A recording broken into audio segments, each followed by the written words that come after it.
পুলিশকে যখন জিজ্ঞেস করেছি পুলিশ বলেছে আমাদের তেল সংকট আছে, ডিউটির পরিমাণ কমে গেছে, এত রাত্র পর্যন্ত থাকার সুযোগ নেই। এই বিষয়টি এরই মধ্যে আমরা অ্যাড্রেস করেছি। পুলিশ সহ এমার্জেন্সি বাহিনী যারা আছে, পুলিশ হোক, অ্যাম্বুলেন্স হোক, ফায়ার ব্রিগেড, এই জাতীয় যারা আছে তাদের উপর থেকে এই যে এম্বার্গোটা ছিল এটা সরিয়ে নেওয়া হয়েছে। এটা আরও 2 দিন আগে এই সিদ্ধান্তটি আমরা গ্রহণ করেছি, 2 দিন আগে এটি ক্লিয়ার করে দেওয়া হয়েছে। আমাদের সরকার গভীর তেল সংকটকে নিয়ন্ত্রিত করেছে, ইনশাল্লাহ মানুষের এখন আর অভিযোগ নেই। এই দিকের ওরাও বারবার দাঁড়ানোর সুযোগটা কিছু সীমিত হয়েছে।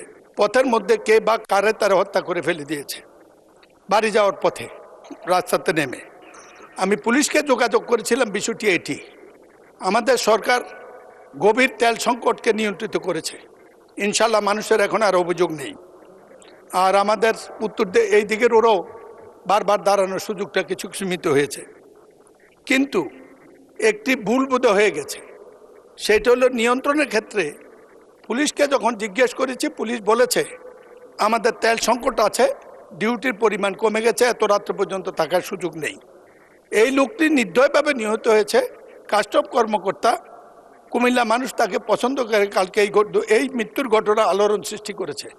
পুলিশ বলেছে তাদের তেল সংকট আছে, তেল নাকি রেশন হয়েছে।